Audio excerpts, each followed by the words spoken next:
د پیښور پر دلزاک روډ پرته اقبال پلازا د ترانسجندرانو د یوې اډې په توګه پیژندل کیږي. دلته د تن پلورنې اړوند کیسې هم کیږي. यहाँ पर मेरे पास 500 خواجه سرا دلته له ما سره 1500 خواجه سرا دي. دلته چې کوم خواجه سرا دي د هغوی عمرونه 10 یا 40 کاله دی. هغوی د نڅا محفلونه نه کوي. په 200-300 روپۍ جنسي اړیکه کوي او هغه هم د مجبوریت له مخې. लोग आते जाते 200-300 रुपए से काम करते ना. 15 کلنې پارو تر 18 کلنې پورې نڅا کوله. هغه اوس د دې پلازې منیجره ده. وایي د بېوزلۍ او بېروزګارۍ له کبله تن پلورنه یې د عاید یوازینۍ سرچینه ده. और यहाँ पर रेंट 40,000 रुपए एक कमरे का रेंट है. صحیح. دلته د یوې خونې کرایه 40,000 روپۍ ده. دلته تر 140,000 روپۍ پورې بل راځي. موږ دلته په اقبال پلازا کې له مجبوري ناست یو. بل ځای خو نه لرم او هم دلته ناسته یم. د پارو کوټې ته څیرمه د سونیا کوټه ده. هغې هم د خپل ژوندانه د ضرورتونو د پوره کولو لپاره تنفروشۍ ته غاړه ایښې ده. د سونیا کورنۍ دا له خپل کوره ایستلې وه. मेरे बाप को मेरी बहन को सब زما پلار زما خور او ټول پوهیږي چې زه دا کار کوم. زه چې پیسې ګټم کور ته یې هم لیږم. से मैं कमाते अपने घर पे ले जाती हूँ. په اقبال پلازا کې تر ټولو کوچنۍ او ارزانه دا کوټه د میرا ده چې دلته پروت دغه سامان د هغې هر څه دي.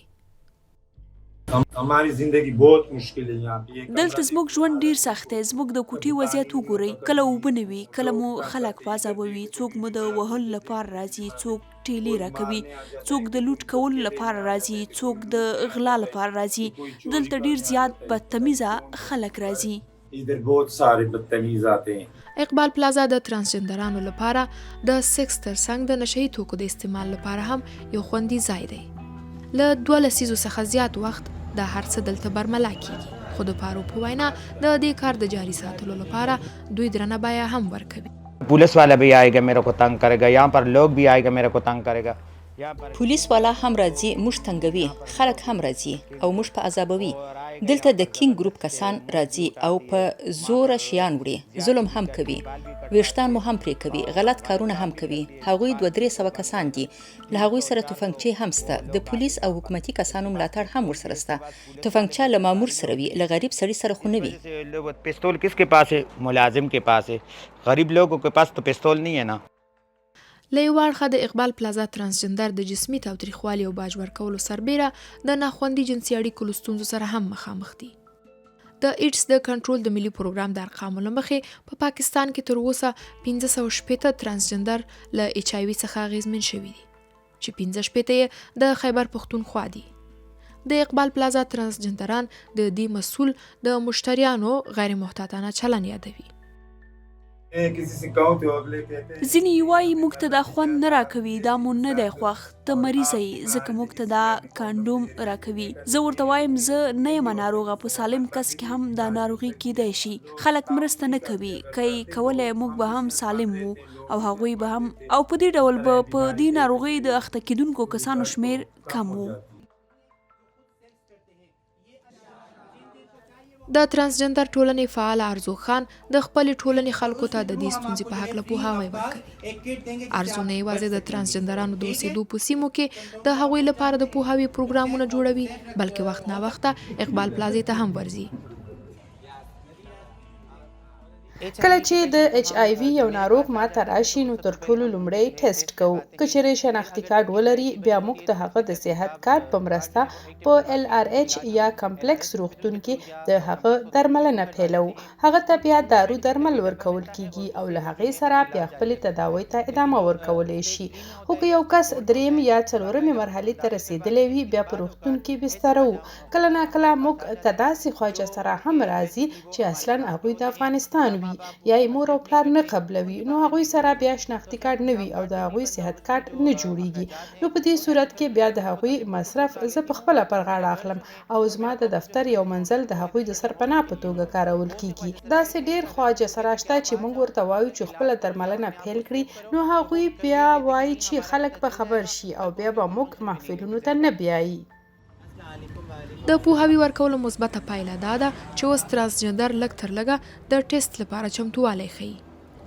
د لیډرینګ روغتون د ایچ آی وي څانګې روغتیاپال وایي چې ترانسجندرانو ته د وړیا درملنې سربیره هغوی ته سلا مشورې هم ورکوي.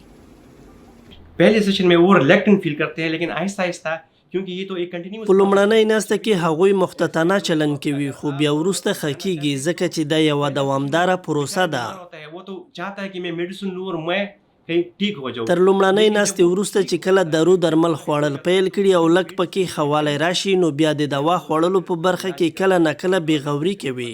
بیا دغه وخت زموږ سلا مشوره ډیره مهمه وي چې ورته ووایو تاسو به دوا خورئ. के लिए बड़ी ज़रूरी है कि भाई नहीं, ये मेडिसिन आप लेंगे, आपका वायरल टेस्ट इस वजह से कम आया है कि आप मेडिसिन ले रहे हैं.